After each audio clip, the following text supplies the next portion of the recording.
Welcome to Africa's LSP podcast, where we explore the world of translation, interpretation, and localization, as well as connect with the language industry's top players.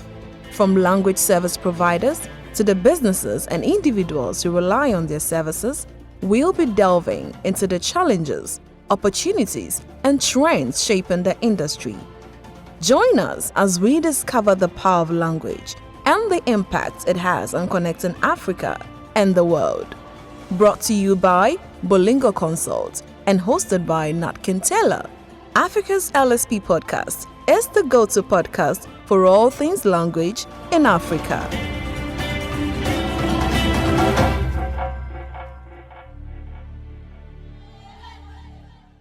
Hi, this is another episode of Africa's LSP podcast.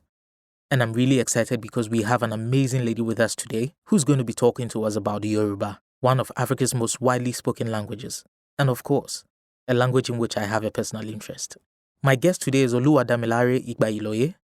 I like to simply and safely call her Damilare. She's a Yoruba language coach, a translator, a content creator, and the founder of Akondilede Yoruba, an online platform where they teach Yoruba and offer many services for the language. Hello, Damilare. Ẹ káàbọ̀ to Africa's LSP podcast. Thank you for having me, Nat. Inú mi dùn láti wà níbí. Ẹ ṣeun ma, mo dúpẹ́. To our listeners who are a little lost, all I said to her was, "Welcome to Africa's LSP podcast." And then Damilare, you responded and said, I'm happy to be here. "Right." And then I followed with a "thank you," right? Yeah, thank you. Great. And I'm quite sure our listeners will be wondering why you keep laughing in the background. Well, if you haven't noticed, my Yoruba accent is terrible. It's fine. Anyways, thank you for accepting our invitation, Damilare. Yeah, thank you. So I find your profile quite interesting. I mean, you have such a wealth of experience. You're a language coach, a translator, a content creator. I want to know how your interest in language started and how you were driven to Yoruba as a language. I mean, can you tell us a bit about your beginnings with Yoruba and what actually inspired you to go on this path? Thank you for that question, Nat. That is my genesis, right? So I am a native speaker of Yoruba language and I love to read. So one of those days when I was preparing for my exams, my grandmother, she just looked at me and said, you read a lot, this girl. Why don't you teach foreigners, the Oyibos, that's what she called them, your language? And then I'm like, teach how? That's not possible. So I just let that pass. And then when it's time for me to move on to the university, I wanted to study law. But then they didn't give me law. They said it's either I take English or Yoruba. Do you know what? I didn't even think about it. I said Yoruba. At the top of my head, I'm like, we have loads of people studying English. I also remember my grandmother's words saying, why don't you teach foreigners Yoruba language? And that was how I accepted to study Yoruba language, as my first degree. And then I moved on to have my master's degree from University of Ibadan here in Nigeria. And after that, I started working in an electrical and mechanical engineering company.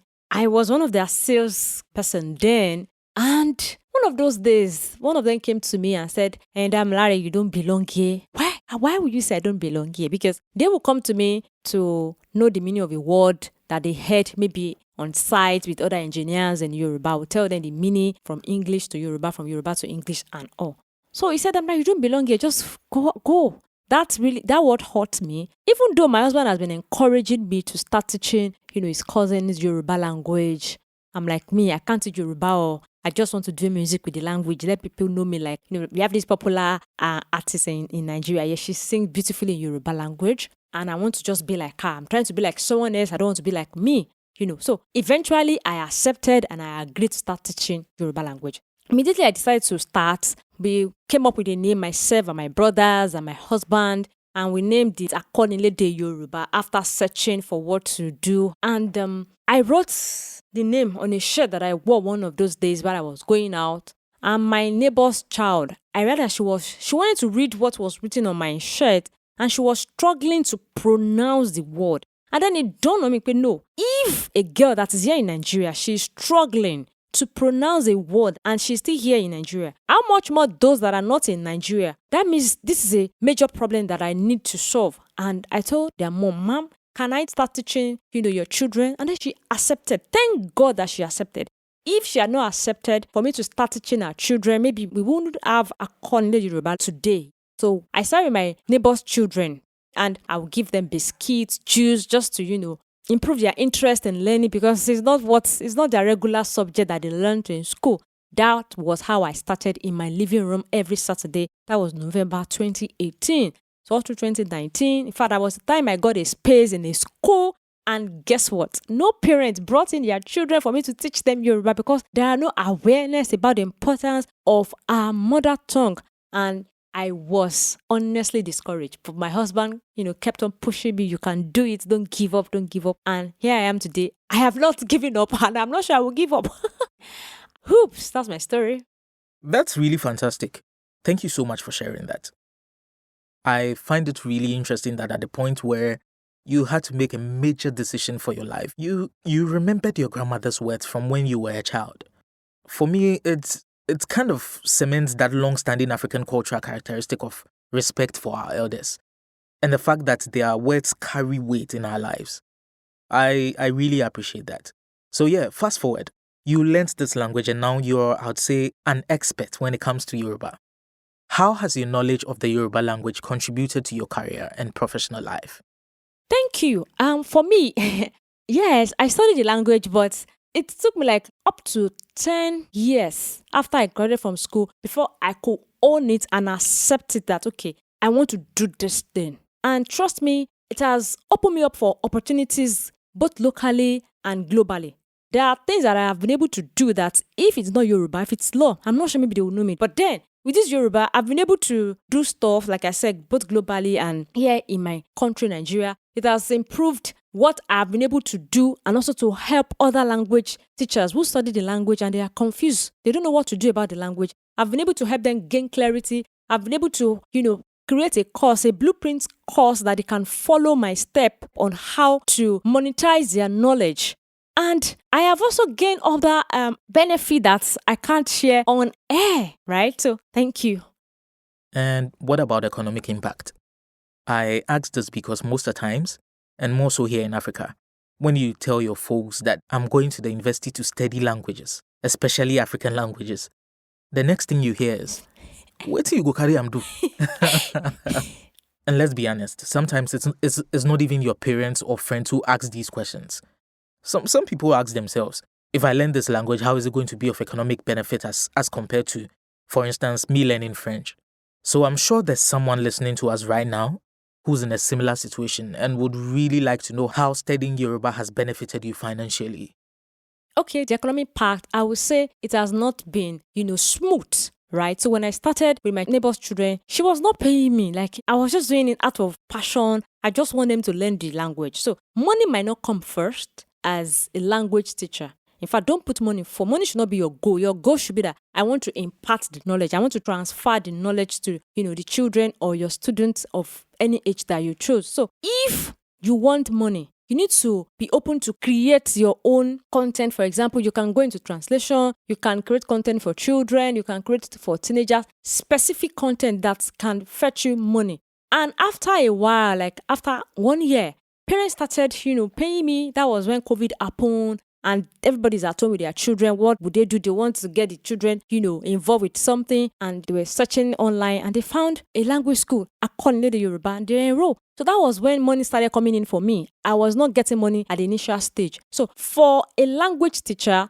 looking at, Yoruba, why not French instead of Yoruba? I would say that you have to stay there. If you are not focused on the main goal, you might be distracted that money is not coming in, and the money might not come in at the beginning stage. It depends on who you are and how you stay true on a course. So if you are staying true with it, you will get the money if you don't give up.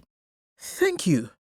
I think the point about African people who learn African languages being able to monetize it is really key.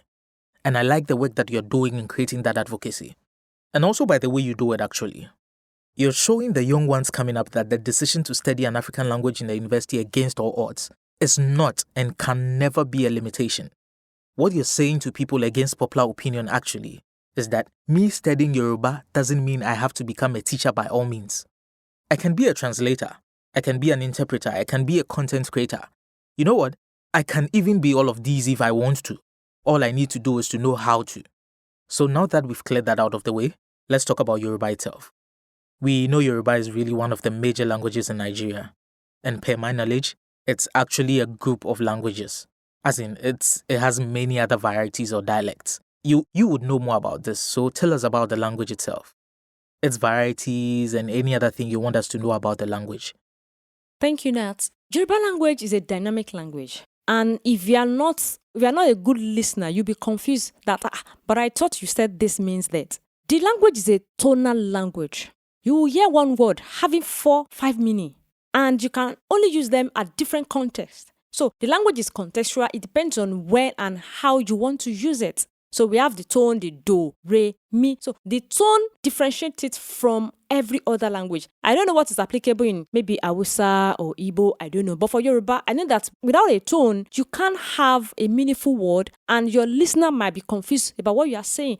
And even if they are not open to listening, if they are not open to learning, they will be confused. So Yoruba language is a tonal language, and we have this standardized language that is from Oyo, and then we have the dialect that other people speak. For example, the language that they speak in Ijebu is different from what they speak in Ijesha, somewhere in Oshun, right? So we have our dialect that also differentiates us from each other. So these are the peculiarity of the language. With the dialect or without the dialect, we still have our standard Yoruba language from Oyo that we all speak and we are learning in school, and that's what we use to have our daily conversation as a Yoruba language speaker anywhere. Okay, great. You touched a bit on the characteristics of the language. To help us understand the sentence structure of the language better though, do you think you can delve a bit deeper into the characteristics of the Yoruba language? I mean, what are some of the interesting things about Yoruba that makes it easy or difficult to learn? For instance, something I've personally observed over the years, and even every time I hear you speak Yoruba, is that there's very clear articulation in the language. So it will be very interesting to understand some of these dynamics of the language as well. Thank you, Nat. So Yoruba language is in two forms. We have the grammatical aspect and then we have the literary aspect. Some call it literature, it's fine. So without the grammar, where we have, our words coming together, there will not be any word that will be formed. And for the literary aspect, that's where we have the culture. That's where you get to know the people, see the people, and know what they stand for as a Yoruba people, right? There's this yearly event that happens somewhere in Ijebu, they call it Ojudioba. You will see people dressing up, wearing beautiful Yoruba clothes and all, showcasing their food, showcasing who they are. That is part of the literary aspect of Yoruba language culture. Ó mú mi rántí ìtàn bàbá kan pẹ̀lú ọmọ ẹ̀ tí wọ́n ń sin kẹ́tẹ́kẹ́tẹ́. Ó mú mi rántí ìtàn bàbá kan pẹ̀lú ọmọ ẹ̀ tí wọ́n ń sin. And then the language is where we have grammar. This is a bit difficult. If you are not good with sound, you will not understand what you are hearing. So if I say Ori and Ori, they sounded alike, but if you pay attention, let me say that again. Ori and Ori, that is different in the tonation, right? Ori means head, and then Ori, that's shea butter. So if you do not have a basic understanding of Yoruba tone, you will not know that there are differences in some of the words that you hear.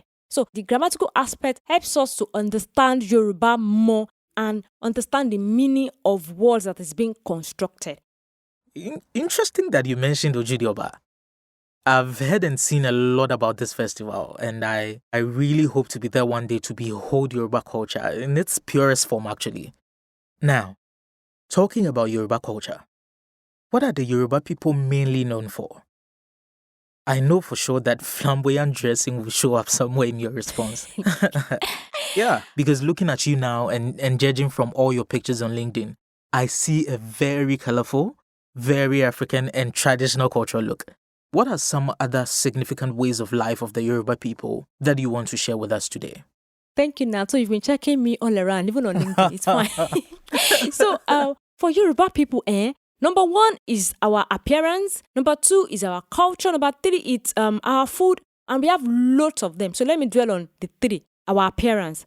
When you say Yoruba woman or a man, the way they address you, know this person is Yoruba. when you see them, sometimes when you see me, I don't introduce myself officially to you that I'm a Yoruba girl. Look at me. No, by my look, you will know that this girl, she's a Yoruba girl, and then she's promoting the language. Number 2, the way we greet. We love to greet. In fact, I remember when I was in school, we learned that Yoruba people are called Aku in Brazil. They call us Aku people because we love to greet. We have greeting for everything. As I'm doing this podcast now, they'll greet me and say, Damilare Aku podcast yo. Can you see that? Yoruba people, they love to greet and we show care. We are loving people. And aside that, our food, Nat, you need to taste our pounded yam known as inyon and obegusi. If you taste it, I'm not sure maybe you eat your Ghanaian food again. Are you serious? I'm just joking. But then our food makes us special and it makes us unique amongst every other African tribe. So with who we are, our culture, how we appear, our food, and how we relate, we call it Ibagbekpoeda, our social life with others makes us different and unique that people want to, relate and connect with us. So that is just a tip of what I can say about Yoruba people. Yeah, thank you. Thank you so much, Damilare. That was very interesting. And personally, I really get it when you say that the social life of Yoruba people makes others want to relate and connect with them. Because, okay, let me give you a bit of a background to this. Remember in the beginning of this conversation, I mentioned that I have a personal interest in Yoruba, right? Yeah. It's not because I'm Yoruba or Nigerian. No, I'm not. But growing up, there was this intrinsic sense of admiration or fascination towards Yoruba people and their culture. So much that I started to dress like them. I started learning the language on my own so I could talk like them. It was so serious that in university, most of the Nigerians on campus thought I was one of them. Because by the time I got to uni, even my English had developed a thick Nigerian accent. You don't hear so much of it when I speak these days, but I still have traits of it, especially when I say certain numbers and words. And guess what? While all these things were happening, I wasn't living in Nigeria, nor was I with the Yoruba people, but I was learning and living Yoruba culture.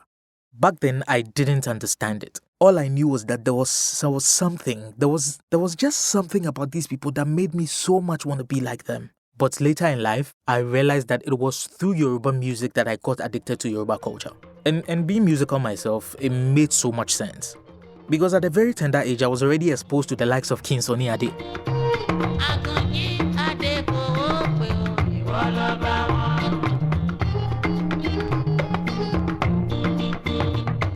I was listening to Chief Ebenezer Obey. Kò sọ́gbọ́n tó lè dá, kò síwá tó lè wù, kò sọ́nà tó lè mọ̀, tó lè fi dáyé lọ́rùn o. Kò sọ́gbọ́n tó lè dá, kò síwá tó lè wù, kò sọ́nà tó lè mọ̀. And then later in life, I was listening to a lot of Yoruba gospel music like Lara George's Kolebaje.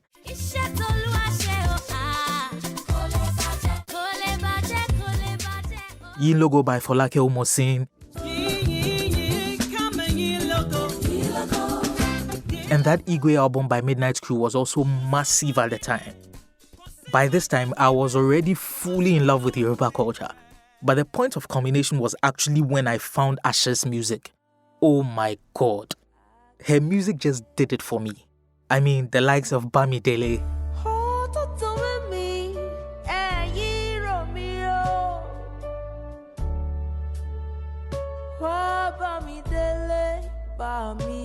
Eya Daba,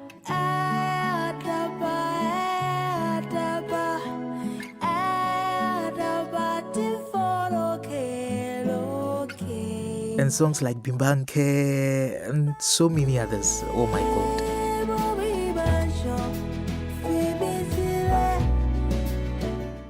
So yeah, I can really relate to what you call Ibagbekpoeda of the Yoruba people.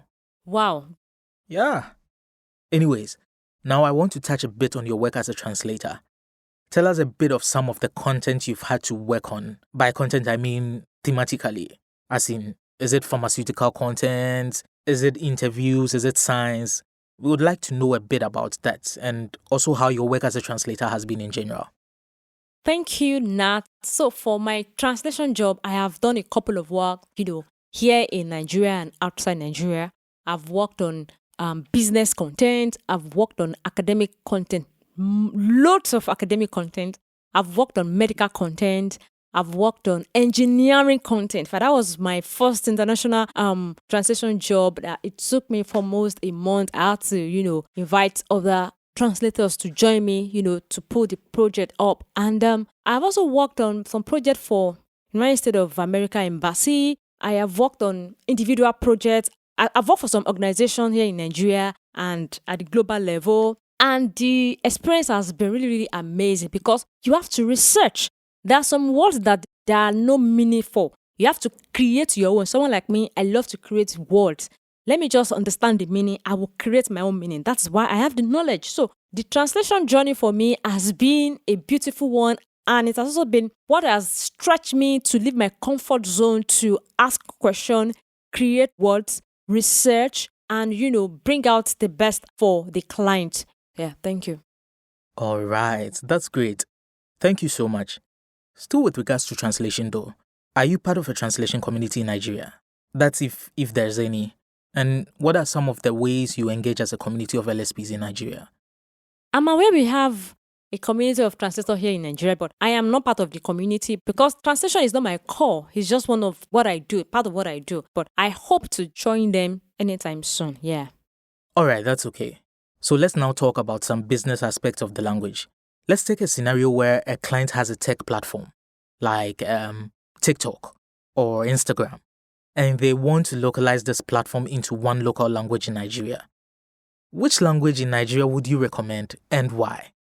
You're allowed to be biased with Yoruba, but you would need to justify why someone should localize their content in the language. Beautiful. I love this question because, localizing your content for others, for more people to reach you is a very great idea. It's a good idea, right? But then it depends on the target audience. Do you want a set of people that they are just in a particular location, or you want to reach more people? You want to expand. So the language that I will suggest is Pidgin because Nigerian Pidgin English. Yeah, because I can say almost everybody here in Nigeria understands Pidgin. Even those that speak Hausa, those that speak Igbo, even those that speak Yoruba language, they understand Pidgin. But someone that speaks only Hausa, and then you want to localize your business or your platform in Yoruba, for example, and you want Hausa speaker to connect and understand. No, he or she will not. But for the Pidgin, if you go anywhere in Nigeria, you will hear someone that speaks Pidgin. You understand? So I would say if you want to localize your platform and you want to reach more people, use the language that cuts across board. You should choose Pidgin instead of Yoruba. Interesting that you chose Nigerian Pidgin English ahead of Yoruba. Yeah. Because Yoruba, if I'm not mistaken, is among the top 3 or maybe top 5 most widely spoken languages in Africa. Yeah. And top 2 in Nigeria, ahead of Nigerian Pidgin English actually. Yet you pick Pidgin English ahead of Yoruba as the language with the most potential for localization. Yes. This can only mean 2 things. Either the stats are wrong, or Yoruba as a language has major challenges with reach, even in Nigeria. For the sake of time, I'd rather we not dwell on the stats. Can you, however, tell us about some of the major challenges that Yoruba and Yoruba LSPs face in Nigeria? Wow. We have challenge that has been occurring, is still occurring, and might still occur, right? So one of it, we have awareness. Parents are not aware. They are not open for their children to learn the language. That's why you see a young adult of 20, 25, 30. I receive loads of DM, most on my LinkedIn Fiverr accounts, like, daddy did not teach me, my mother did not teach me, and all. So parents are not aware of the importance of their first language. When a child is bilingual or multilingual, you are raising a child that is holistic, that understands who he or she is, even at a global level. They know their identity, they know who they are. Number 2, we don't have resources. There are no content available. For example, if I'm teaching children, it is a lot on my part, trying to get child-centered content that will simplify the lesson. I'm teaching a child of, say, for example, 3, 4, 5 years old. I remember when we created one content then, it cost me almost 200,000 naira. I can't remember the figure now, but it's way more than 100,000 for just 1 minute video for me to teach a child this and that in the Yoruba language. So where's the fund? That's the next one. No funds. There are no funds. There are no content. There are no good policy. that is, supporting the use of mother tongue of Yoruba or Hausa or Igbo. So we are facing this in Yoruba, especially with the young children. For an adult or a young adult or a teenager, you can always tell them, oh yeah, this is how to say this. That one is a bit easy. If there are resources or content, it will aid the work that the teacher is doing in class, but they are not available. So we are left to do all this by ourselves. So if someone is not strong-hearted, you are not sure of this, don't even bother, because you are going to face a lot of challenges. And I've mentioned just 3: awareness, resources, funds, government policies. And for this, I know it because I've gone through it.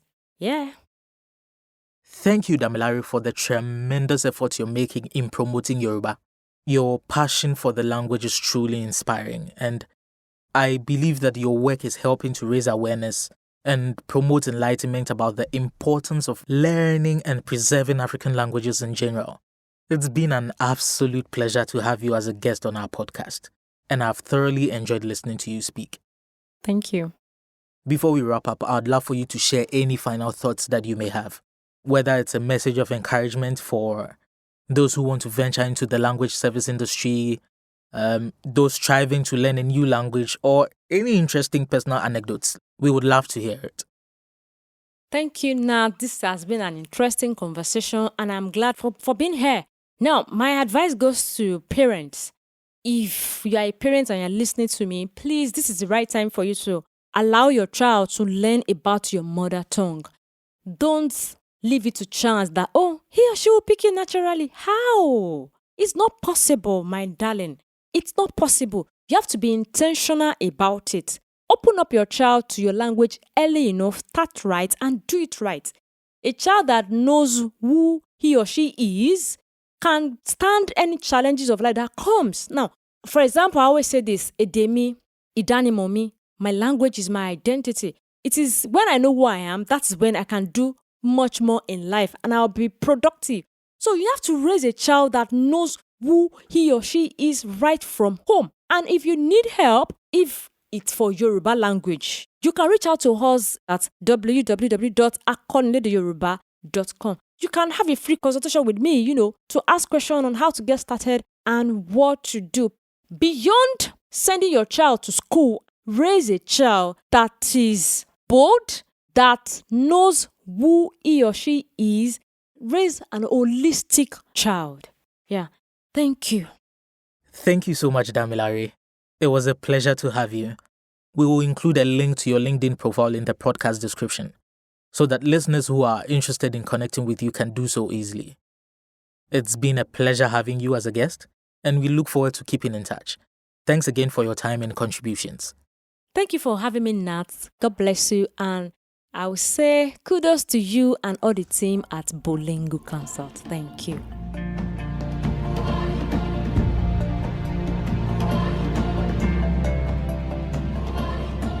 Thanks for tuning in to Africa's LSP podcast. We hope you enjoyed the conversation and learned something new. For feedback or enquiries, reach out to us at podcast@multilingualconsult.com. Don't forget to subscribe, rate, and review us on your favorite platforms. Until next time, stay curious and keep growing.